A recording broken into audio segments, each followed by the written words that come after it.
안녕하세요, 여러분. 만나서 반갑습니다. 저는 나를 배우고 말하는 교육, 또 말하기를 통해서 관계를 배우는 교육을 하는 컬러미 퍼퓸 대표 박세정입니다.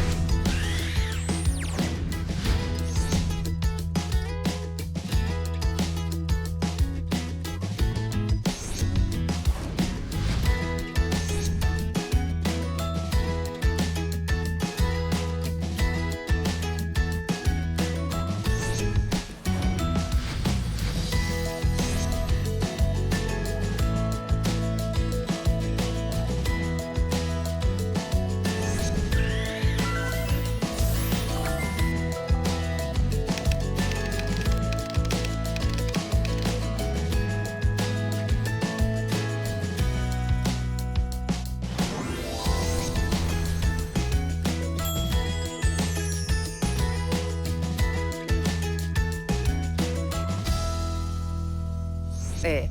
여러분, 제가 초등학생부터 고등학생, 그리고 대학생, 직장인, 학부모님들, 그리고 시니어까지 굉장히 다양한 분들에게 교육을 하는데요. 이렇게 다양한 분들을 교육하다 보니까 또 다양한 경험들을 많이 하게 됩니다. 오늘 이 자리에 계신 여러분들처럼 제 강의를 굉장히 호의적으로 들어주시는 분들이 대부분이에요. 근데 간혹 가다 한 번씩, 야, 너 한번 오늘 강의 잘하나 보자라는 마음으로 저를 좀 당혹스럽게 만드는 분들이 한 분씩 계시는데요. 어, 여러분들한테 질문 하나 드릴게요. 혹시 초등학생이 저를 난감하게 할까요? 아니면 좀 학부모님들, 특히 어머님들이 저를 어렵게 할까요? 네. 많은 분들이 의견이 갈리시는데요. 제가 두 가지 상황을 한번 직접 경험했는데요. 한번 말씀드릴게요. 첫 번째는요. 제가 초등학교 4-5학년 아이들을 수업을 했을 때였어요. 근데 유난히 한 명의 학생이 제가 나눠준 교재를 북 찢더니 막 구겨서 친구에게 던지고요. 또 저도 한 목소리에서 목소리가 굉장히 큰데요. 옆에 있는 친구에게 저보다 더 큰 목소리로 막 시끄럽게 수업 중에 떠드는 거예요. 그때 정말 어떻게 해야 될지 모르겠더라고요. 자, 초등학생은 이렇게 저를 난감하게 하고요. 두 번째로 학부모님은 이런 경우가 있었어요. 제가 한 기업의 초청을 받아서 학부모님을 대상으로 해서 나를 발견하고 관계를 회복하는 교육을 했을 때였어요. 근데 강의가 그날따라 너무 잘 진행된다 했어요. 역시 불길한 예감은 틀린 적이 없는 것 같아요. 갑자기 뒤늦게 한 어머님께서 들어오시더니 뭔가 불편한 표정을 하시고 뒤에 앉아 계시는 거예요. 그러더니 강의가 거의 끝나갈 때쯤에 질문을 받겠다고 하니까 이렇게 손을 드시면서 질문을 하시는데 질문이 아니라 저를 공격하는 듯한 이야기를 하셨어요. 뭐였냐면 "아니 어떻게 결혼도 안 한 젊은 강사님이 우리 마음을 어떻게 알아?" 라는 이야기를 하는 거예요. 맞아요. 저는 학부모가 아니죠. 네. 그 이야기를 들었을 때도 제가 정말 당혹스러웠어요. 여러분은 두 가지 경험 중에서 어떤 게 더 당혹스러우셨을까요? 제가 사실 이 두 가지 이야기를 통해서 오늘 여러분들에게 대화의 비밀에 대해서 말씀을 드리려고 합니다. 여러분, 근데 사실 대화는 완벽한 기술이라는 게 존재하진 않아요. 왜냐하면 내가 나 자신을 컨트롤할 수는 있지만 내가 상대방을 내 마음대로 어떻게 통제하거나 바꿀 수는 없거든요. 그래서 여러분들이 대화에 대해서 배운다라고 했을 때, 내가 오늘 박세정 강사에게 이걸 배웠으니까 이제 누굴 만나도 나는 대화에서 승리할 수 있어라고 생각하시면 조금 현장에서 실망을 하실 수 있습니다. 하지만 오늘 제가 말씀드리는 말가짐 세 가지만 기억하시면 적어도 누군가에게 상처 주는 일, 또 내가 누군가의 이야기를 잘못 들어서 내 마음에 상처 주는 일은 예방할 수 있지 않을까라는 생각이 드는데요. 어, 제가 아무래도 말하기, 그리고 대화에 대한 교육을 하다 보니까 그런 질문을 참 많이 받아요. 선생님, 어떻게 하면 대화를 잘할 수 있을까요? 여러분들도 대화 잘하고 싶으시죠? 네. 첫 번째는 보시는 것처럼 누군가를 변화시키려는 마음을 내려놓는 거예요. 자, 여러분, 제가 첫 번째 초등학생이 했던 저를 당혹스럽게 했던 상황 기억하시죠? 제가 그때 이 학생에게 어떻게 대화를 풀어갔는지 말씀을 드릴게요. 먼저 일단은 그 학생이 막 떠들고 뭐 종이를 구겨서 던지고 했을 때 2시간 수업이었는데 첫 번째 시간이 끝나고 나서 쉬는 시간이 되었습니다. 일단 1시간 동안은 이 친구를 어떻게 제가 뭐 "너 떠들지 마."라거나 "너 뒤에 나가서 손 들어."라고 하지 않았어요. 그냥 저도 화가 나지만 꾹 참았습니다. 그리고 쉬는 시간에 따로 불렀어요. 어떻게 보면 이게 더 무섭다고 하시는 분들도 있더라고요. 제가 그 학생을 불러서 물어봤어요. 어떻게 물어봤냐면 "혹시 세정아, 너가 지난 시간에 수업 시간에 어떻게 했는지 기억나니?" 했더니 뾰루퉁한 표정으로 아무 말 안 하는 거예요. 그래서 제가 이야기를 해 줬어요. "세정아, 너가 아까 교재를 좀 찢어서 구겼던 것 같아. 그리고 선생님이 강의할 때 너도 다른 친구들이랑 좀 이야기를 했던 것 같아."라고 이야기를 했어요. 근데 제가 만약에 그 친구에게 "야, 세정아, 너는 어떻게 선생님보다 학생이 목소리가 더 크니? 너 그렇게 예의 없는 행동하면 안 돼."라고 이 친구를 판단하는 말을 했다면 이 친구는 아마 저에게 마음의 문을 닫았을 겁니다. 하지만 저는 그냥 제가 보고 들은 그 사실만 이 친구에게 이야기를 했어요. 그리고 또 한 가지 질문을 더 던집니다. "세정아, 근데 너가 수업 시간에 그렇게 했을 때 선생님이 마음이 어땠을 것 같아?" 라고 했더니 이 친구가 뭐라고 대답했을까요? 이 친구가 제가 좀 무서웠는지 아무 말도 하지 않고 갑자기 이렇게 네. 몸으로 이야기를 하더라고요. 그래서 제가 이 친구에게 "세정아, 선생님이 너 때문에 화가 난 건 아니고 어제부터 선생님이 너희랑 수업을 너무 재밌게 하고 싶어서 수업 준비를 너무 많이 해 왔어. 근데 그걸 다 너희들한테 가르쳐 주지 못한 것 같아서 선생님이 속상하고 마음이 아팠어. "혹시 선생님 부탁이 하나 있는데 들어줄래?" 라고 했더니 좀 제 눈치를 좀 보면서 끄덕이더라고요.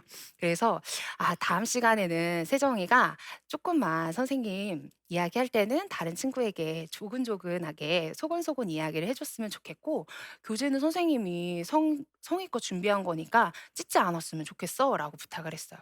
그러면서 제가 그 아이와 손가락까지 걸고 약속을 했습니다. 또 이 친구에게 "이건 너한테만 주는 건데."라고 하면서 몰래 다른 아이들 몰래 초콜릿도 전달을 했습니다. 자, 이제 쉬는 시간이 끝나고 두 번째 시간이 됐습니다. 여러분, 이 초등학생이 저와의 약속을 지켰을까요? 아니면 계속 떠들었을까요? 네. 여러분들은 너무 좋은 마음가짐을 가지고 계신 것 같은데요. 이 친구는 여전히 2 교시에도 떠들고 친구들과 장난을 쳤습니다. 심지어 저희가 총 5번의 5 주간 수업이었는데요. 5 주가 끝나는 그 순간까지도 이 친구는 여전히 장난꾸러기였어요. 어 제가 이 수업을 하면서 '아, 정말 사람은 쉽게 변하는 존재가 아니구나.'라는 걸 깨달았어요. 그리고 또 한 가지 깨달은 게 더 있는데요. 제가 수업을 마치고 이제 돌아가려고 하던 참이었어요. 근데 5번의 수업이 모두 끝나고 이 친구가 저에게 다가옵니다. 갑자기 주머니에서 무언가를 꺼내서 저에게 건넵니다. 자, 정말 중요한 순간인데요. 제가 바로 초등학생에게 번호를 따이는 순간입니다.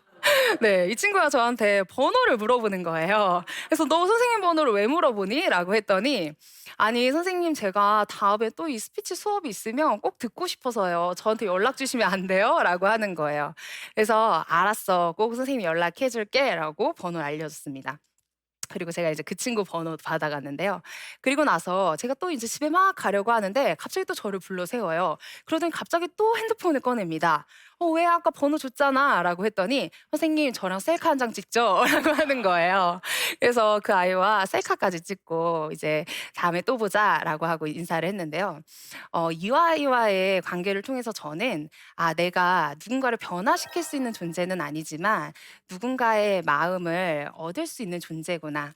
내가 이 사람을 변화시켜야 된다라는 마음을 내려놓으니까 이 사람의 마음을 얻고 이 사람과의 관계를 내가 맺을 수 있구나. 우리가 연결되었구나라는 생각을 하게 되었는데요. 여러분들도 아마 이런 경험 많이 있으실 것 같아요. 뭔가 내 마음에 들지 않는 사람 꼭 한 명은 있죠. 근데 그때마다 스스로에게 물어보면 좋을 것 같아요. 내가 이 사람을 내 뜻대로 그냥 내가 마음에 드는 모양으로 바꾸고 싶은 건지, 아니면 정말 이 사람이 좋은 방향으로 나아갔으면 해서 이 사람에게 도움을 주고 싶어서 내가 이런 말을 하는 건지 여러분들이 한번 돌아보시면 좋을 것 같아요. 그래서 첫 번째 말가짐은 내가 누군가를 변화시키려는 그 마음을 내려놓는 겁니다. 여러분 꼭 기억해 주세요. 자, 두 번째 말가짐은요, 자기 청해력을 높이는 건데요. 여러분 자기 청해력이라는 말 처음 들어보시죠? 네. 이건 제가 저희 팀원들과 만든 말인데요. 여러분 영어에서 RC, LC 두 가지 파트가 있잖아요. 근데 LC는 듣고 해석하는 능력이거든요. 그러면 자기 청해력이라는 거는 결국엔 내가 내 목소리를 듣고 내 목소리를 해석해 내는 능력이거든요. 그러면 결국에는 자기 청해력을 높이기 위해서는 내가 나를 들여다보는 시간이 필수적으로 필요해요. 이제 벌써 강의를 열심히 듣느라고 제가 초반에 질문했던 거 까먹으신 분들도 계실 텐데, 제가 초등학생과 학부모님 이야기해 드렸죠. 자, 그러면 두 번째로 그 학부모님이 저에게 그렇게 "아니 결혼도 안 한 젊은 강사가 우리 엄마들 마음을 어떻게 알아?" 라고 했을 때 제가 어떻게 그 학부모님과 대화했을까요? 먼저 제가 제 마음을 들여다보는 것처럼 그분의 마음을 좀 들여다봤어요. 그랬더니 그분의 마음이 이렇게 읽히더라고요. 그분은 아마 그 자리에 있었던 어느 학부모님들보다 제 강의를 기대하고 오셨을 거예요. 근데 중간에 무슨 일인진 모르겠지만 오다가 무슨 일이 있어서 아마 지각을 하게 됐을 거예요. 여러분들도 아마 지각해서 막 이렇게 쭈삣쭈삣 들어오시면 마음이 굉장히 불편하시잖아요. 그 불편한 마음으로 딱 앉았는데 내가 생각했던 강사보다 너무 젊은 강사가 강의를 막 하고 있고, 다른 사람들은 강의를 너무 잘 듣고 있으니까 뭔가 당혹스럽기도 하고 뭔가 소외감을 느끼기도 했을 것 같아요. 그래서 제가 그분에게, 사실 제 속마음은 저도 사람이지만 사람이기 때문에 "아니 제가 이 강의를 할 수 있는 이유가 뭐냐면요 어머니."라고 조목조목 그 이유를 따져 묻고 싶었어요. "저한테 이런 말 하시면 안 된다."라고 저도 싸우고 싶었지만, 그래도 제가 누굽니까? 저는 프로 소통러이기 때문에 어머님께 이렇게 대화를 겁니다. 어머니, 저도 제가 결혼을 해서 어머님들과 같이 아이를 키워보고 또 같은 마음을 공감할 수 있었으면 정말 좋았을 것 같아요.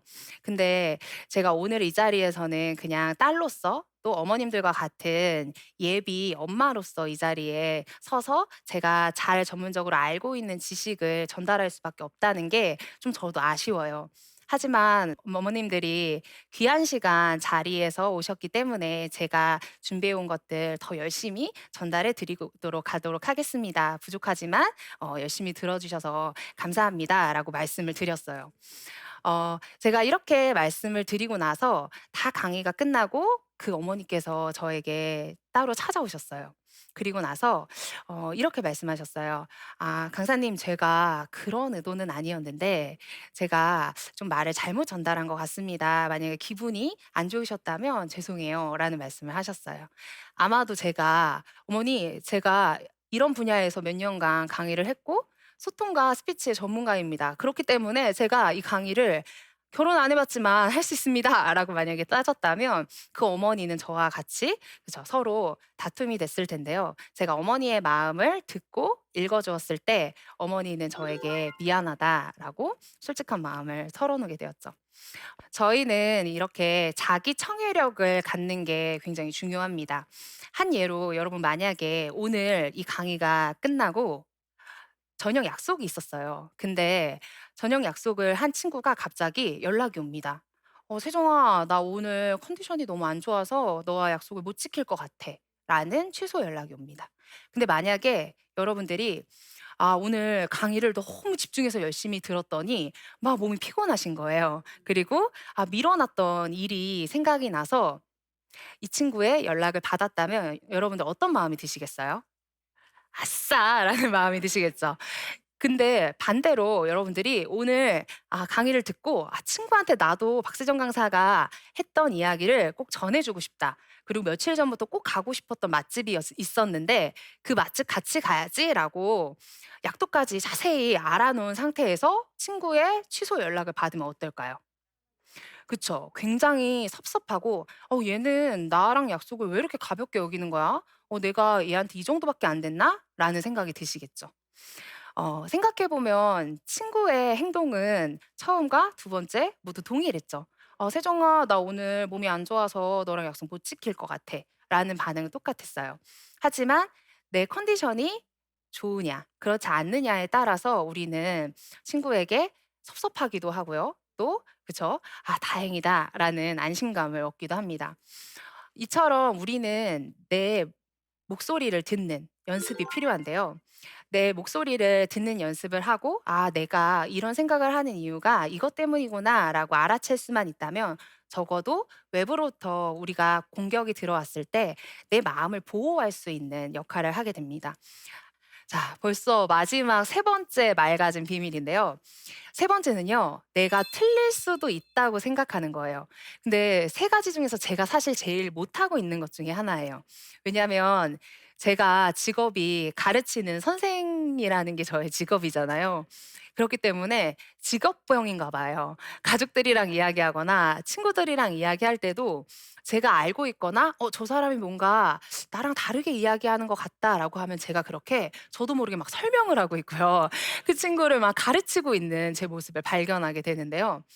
어 근데 제가 어느 날 문득 '아 내가 이러면 안 되겠다.'라는 생각이 들었어요. 제가 저도 제 어렸을 때부터 지금까지의 제 삶을 돌아보는 시간을 가졌었는데요. 그때 제가 내 마음을 알아차리는 순간이 있었어요. 그게 언제였냐면 제가 초등학생 때였어요. 여러분들 보시기에 제가 좀 털털한 성격일 것 같으세요? 아니면 좀 꼼꼼한 성격일 것 같으세요? 네. 꼼꼼하게 봐 주셔서 너무 감사하지만 제가 굉장히 털털하고 덜렁거리는 성격이에요. 근데 초등학교 때는 얼마나 심했냐면요. 제가 학교 다닐 때 실내 아주머니 갖고 다니시잖아요. 근데 그 실내 아주머니를 그냥 가만히 들고 학교를 오가면 좋은데 항상 실내 아주머니를 막 돌리면서 네 등교를 하는 학생이었어요. 근데 항상 어머니께서 지금은 번호키지만 실내 가방에 열쇠를 넣어 주셨거든요. 근데 제가 실내 주머니를 막 돌리고 다니다가 열쇠를 수도 없이 잃어버리는 초등학생이었는데요. 어느 날은 제가 학교를 이제 가기 전에 어머니께서 "세정아 오늘은 우리 외식할 거야. 너가 좋아하는 함박 스테이크 먹을 거니까 학교 끝나면 바로 들어와."라고 하시는 거예요. 그래서 제가 그날은 얼마나 더 신이 나요. 그래서 실내 주머니를 더 세게 막 돌리면서 제가 집에 들어왔어요. 근데 아니나 다를까 제가 집에 문을 열려고 실내 주머니에서 막 열쇠를 찾았는데 열쇠가 없는 거예요.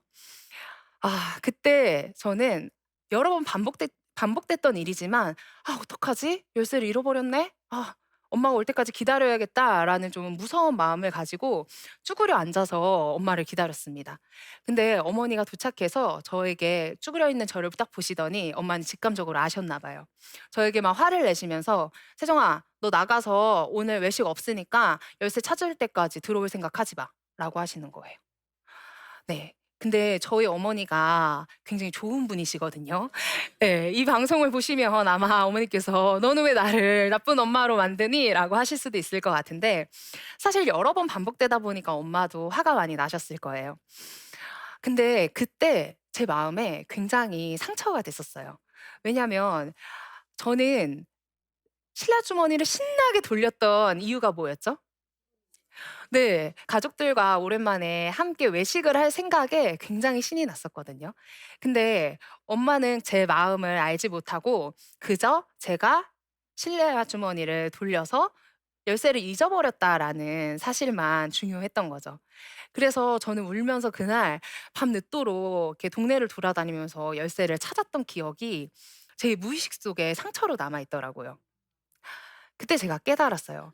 내가 누군가의 행동을 비난하고 뭔가 책망할 때 나 또한 그때처럼 '이 사람이 왜 이런 행동을 하게 됐을까?'라고 생각하지 않고 그냥 내 추측대로 '비난하지 않았을까?'라는 생각을 하게 됩니다. 그래서 그때 저는 이제 내가 좀 더 누군가를 가르치고 내가 그 사람에게 비난하기 전에 '그 사람이 왜 그런 행동을 했을까? 한번 물어보자.' 라는 생각을 하게 됩니다.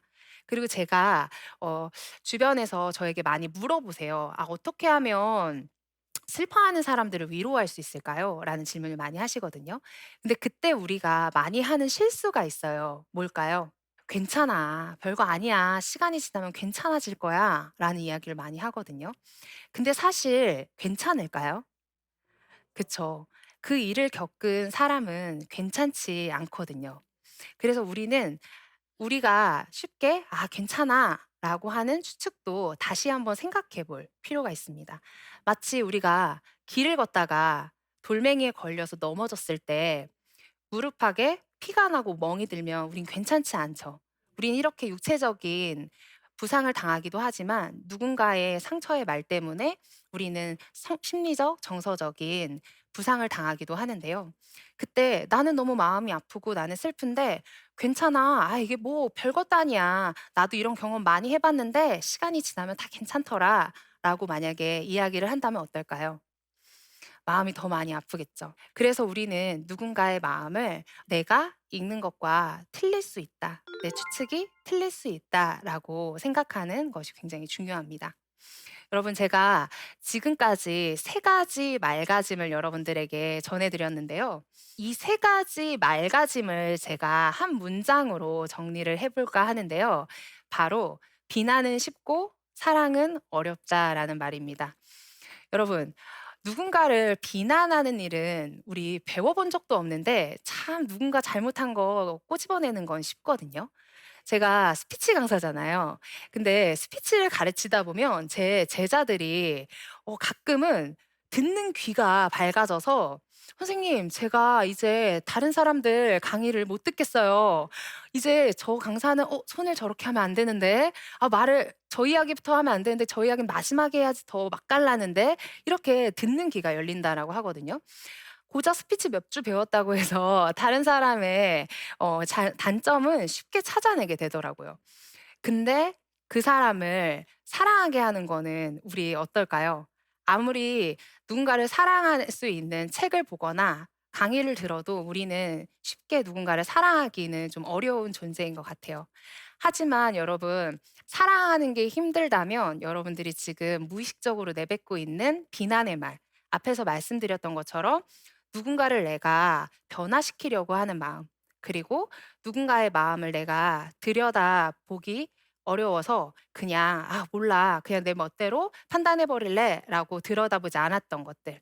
그리고 '아 저 사람은 분명 저런 사람일 거야.'라고 추측했던 그 마음들을 멈추기만 하셔도 여러분들이 '사랑에 좀 더 가깝게 접근할 수 있지 않을까.'라는 생각을 해 봅니다.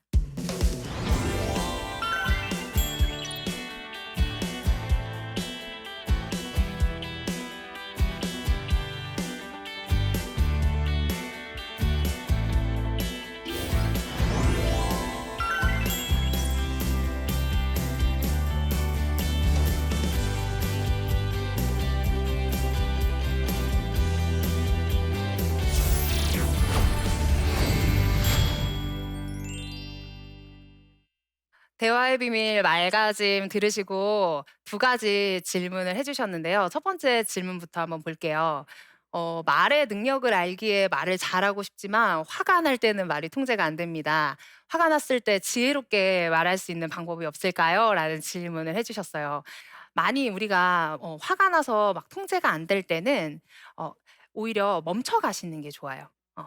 대화의 단절이 아니라 뭔가 시간을 유보한다라고 생각하시면 돼요. 내가 막 화가 나고 이 상황을 어떻게 해야 될지 모른다면 무리해서 이 힘든 계단을 막 올라가려고 하지 마시고 잠깐 계단 밑에서 좀 쉬시면서 내 마음을 먼저 돌보는 자기 청해력의 시간을 가지시는 거를 전 추천드립니다. 네. 두 번째 질문인데요. 비기독교인과 대화할 때 불편하고 어색한 감정이 들 때가 있습니다. 비기독교인과 소통하기 위해 필요한 말가짐은 뭐라고 생각하시는지 궁금합니다. 라고 물어봐 주셨는데요. 저는 구별됨이라고 말씀드리고 싶어요. 우리가 사실 그 비그리스도인들과 대화할 때 우리가 그들과 좀 다르다.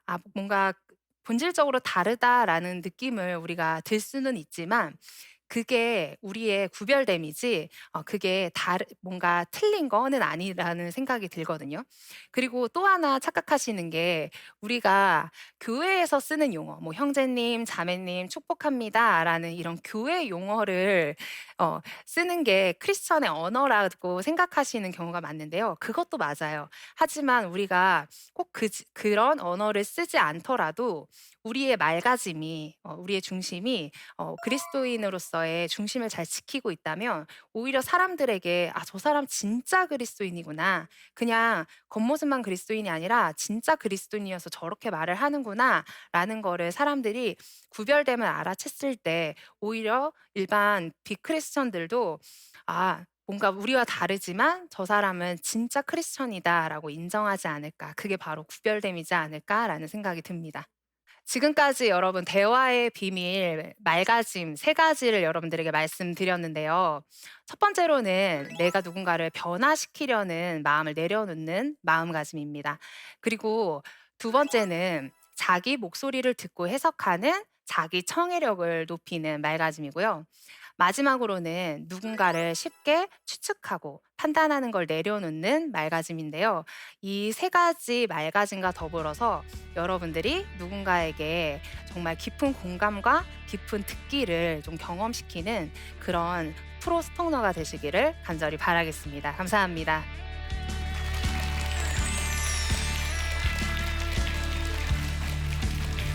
안녕하세요. 저는 박은희 조합내과 원장 박은희입니다.